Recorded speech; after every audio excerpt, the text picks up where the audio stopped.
Magandang araw sa inyong lahat. Maraming salamat po sa patuloy ninyong panunood sa ating channel. Tayuna't simulan na natin ang kwento ni Vlad ng Sora. Habang unti-unting bumabalot ang gabi, tila isang mabigat na kurtina ang tumabong sa buong lupain.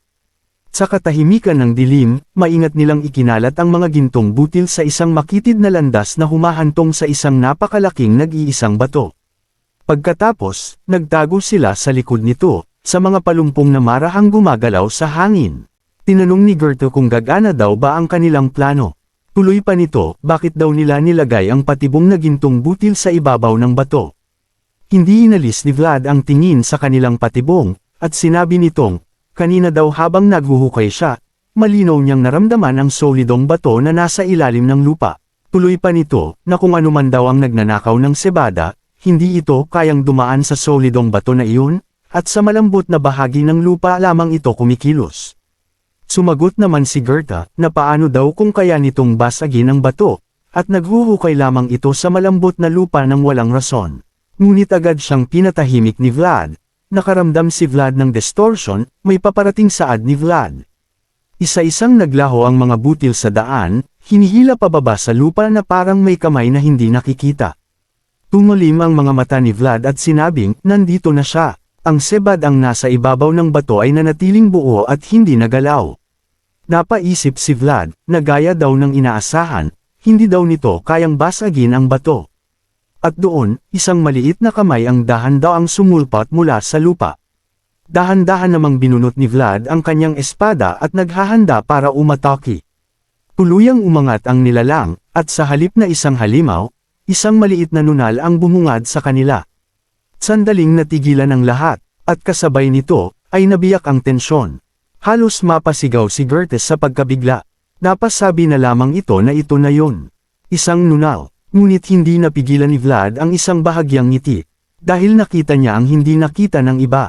Hindi daw ito isang ordinaryong nunal, ginamit ni Vlad ang kanyang aura at tiningnan ang kakaibang nunal na iyon.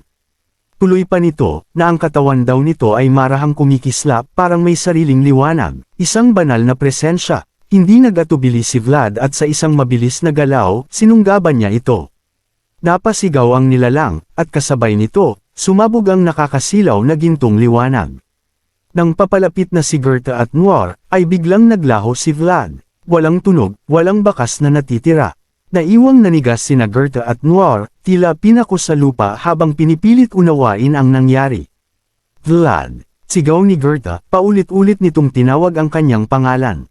Ngunit walang sumasagot. Lumapit si Noir, ang espiritong kabayo, at sinundan ang bakas ng enerhiya, hanggang sa huminto siya sa harap ng bato. Doon nila nakita ang isang napakalalim na butas, isang bunganga ng kadiliman na tila walang hangganan. Napatitig si Gertes sa butas, at hindi malaman ang gagawin. Samantala, sa kailaliman ng butas, patuloy na nahuhulog si Vlad.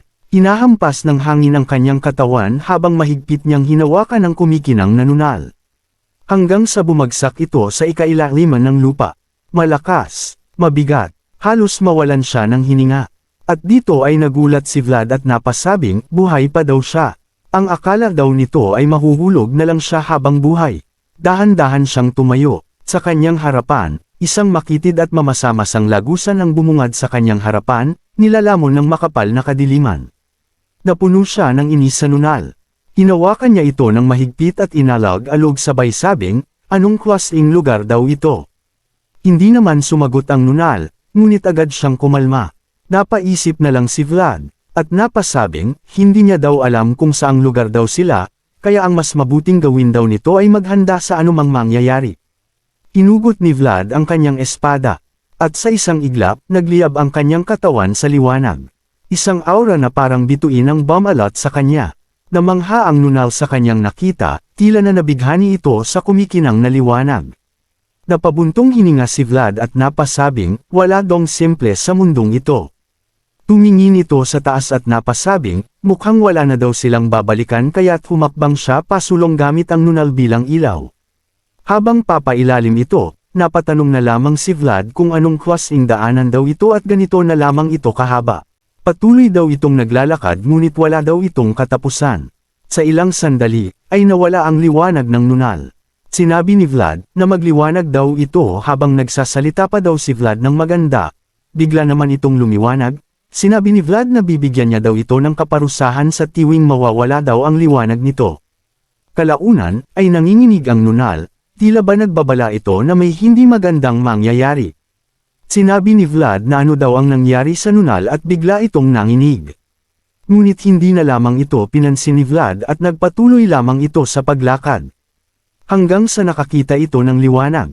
Isang lagusan palabas, ngunit sa paglapit nito, ay bigla siyang napahinto. Ang nunal sa kanyang kamay ay nanginginig, tila ba parang natatakot ito. Napaisip na lamang si Vlad kung bakit ito natatakot, nakaramdam din daw si Vlad ng isang intense na kapangyarihan. Pagkaakyat ni Vlad ay nabigla ito sa kanyang nakita, doon niya naunawaan. Ang nasa unahan ay isang bagay na kinatatakutan kahit ng isang banal.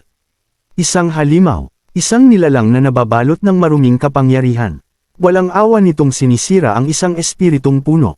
Napaisip na lamang si Vlad kung anong klaseng halimaw daw iyon, at hindi daw ito halimaw na kagaya ng hilaga. Napansin naman nito na tila natatakot ang nunal sa halimaw na iyon, at dito ay ginamit ni Vlad ang kanyang aura upang makita kung ano ang dahilan kung bakit natatakot ang nunal sa halimaw na ito. At sa isang iglap, naunawaan na ni Vlad ang mga nangyayari, ang punong iyon pala ang pinagmulan ng nunal. Sinabi ni Vlad na minsan daw ay wala daw siyang pakialam kung hindi ito nakakasira sa kanya, ngunit ngayon ay kailangan niya na daw makialam. Pinababa nito ang nunal at sinabing magtago lang daw ito. Pagkatapos ay kumilos si Vlad. Pumusisyon ito at naghanda para umatake. Ang sikreto daw para sa one strike kill ay isang hindi inaasahang atake, bago pa matapos magsalita ni Vlad ay umatake na agad ito. Ginamit nito ang kanyang aura at pinutol ang ulo ng halimaw. Ngunit, hindi ito natapos. Pagkalapag ni Vlad ay muling gumalaw ang halimaw. Napamura si Vlad sa kanyang nasaksihan dahil nakita na naman nito ang larawan noong nakipaglaban ito sa simbahan. Sa kabilang banda, si Gerta ay hinahanap pa rin si Vlad. Sumisigaw pa rin ito sa ilalim ng butas. Napaisip na lang ito kung papasok na lang daw ba ito sa butas. Habang tinitignan ni Gerta ang butas, tila may narinig naman ang kabayong sinwar. Tumalikod ito at sinundan ang boses na kanyang naririnig. Napansin naman ito ni Gerta pinigilan sinwar, ngunit tila hindi ito pinansin ng kabayo. Pagkatapos ay biglang may narinig si Gerta, isang kakaibang sigaw. Naisip nito ang mga kwento-kwento ng mga matatanda sa nayon, nakakarinig daw sila ng kakaibang sigaw mula sa kagubatan, at hindi daw ito galing sa tao o hayop. Namutla si Gerta sa kanyang narinig. Walang ano-ano't sinundan ni Gerta ang kabayo, naniniwala daw ito sa kabayo dahil sa isa daw itong mahiwagang kabayo. Bumalik naman ang eksena kay Vlad. Dito ay biglang umatake ang halimaw at dali-dali namang umilag si Vlad. Pagkatapos ay umatake ulit ito sa paa ng halimaw. Sinabi ni Vlad na hindi na daw nito magagamit ang kanyang paa, ngunit biglang umatake ang halimaw, nasalag naman ito ni Vlad at napatapon sa malayo. Saad ni Vlad na ang atake na iyon daw ay kagaya ng atake ng paring naging halimaw. Sa ilang sandali, ay kinuha ng halimaw ang kanyang nahulog na ulo at dinikat ito muli. Tuloy pa ni Vlad na ang halimaw na ito daw ay hindi rin namamatay. Hindi din daw ito mamamatay sa isang simpleng atake lamang. At dito ay ginamit ni Vlad ang lahat ng kanyang aura. Naisip nito noong minsang pinahiram ng boses ang kanyang mundo, kaya ginamit nito ang parehong mundo na ginamit niya noon, nagliyab ang kanyang katawan sa mas matinding aura. At sa sandaling iyon, nakaramdaman ang halimaw ng pangamba. Muling sumugod si Vlad, mabilis at walang pag-aalinlangan. Hanggang sa isang liwanag ang biglang sumabog mula sa likuran ng halimaw. Isang puwersang mas mabilis kaysa sa mata. Paulit-ulit na inatake ni Vlad ang halimaw at sinabing, patuloy niya daw itong tatabisin hanggang sa mamatay ito. Patuloy na inatake ni Vlad ang halimaw ngunit parang hindi pa din ito namamatay. Napaisip na lamang si Vlad na kahit daw putulin ito ang kanyang ulo, paa at kamay ay patuloy pa rin itong gumagaling. Tinusok niya na rin daw ang puso nito at bitok ang ngunit tila wala pa rin dong nangyari. Sa tingin ni Vlad, ay masyado paring mahina ang kanyang mundo.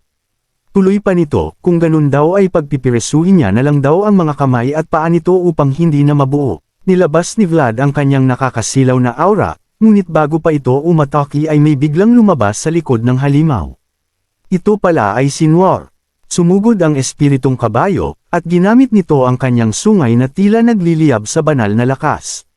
Tinagos nito ang halimaw at sa lakas ng impact ay tumilapon ito papalayo. Masaya namang pinuntahan ni Vlad si Noir at tiningnan kung nasaktan daw ba ito. Sa unang pagkakataon, hindi na naghihilom ang sugat ng halimaw. Ngumiti si Vlad, ngayon daw ay alam na niya. Sumakay ito kay Noir at sa pagkakataong iyon tiyak na may pag-asa silang matalo ang halimaw. At dito ay sinabing, gaano man kanining ang hawak mo, kung wala kang lakas upang protektahan ito, ay maaaring kunin ito ng iba. Dahil ang mundong ito ay puno ng mga taong nakaupo sa ibabaw ng mga luhang ninakaw mula sa iba. At habang sumisigaw ang halimaw sa takot, nanatiling malamig ang tingin ni Vlad. Dahil sa mundong ito, ang tunay na lakas ay hindi nasusukat sa kapangyarihan, kundi sa kung sino ang handang lumaban para sa iba. At ang mga gumagawa nito, sila ang tunay na kabalyero. At dito nagtatapos ang ating kwento. At kung nagustuhan nyo ito sanay mag-iwan kayo ng like, at mag-subscribe na din kayo dahil malaking tulong na ito sa ating channel. Hanggang sa muli.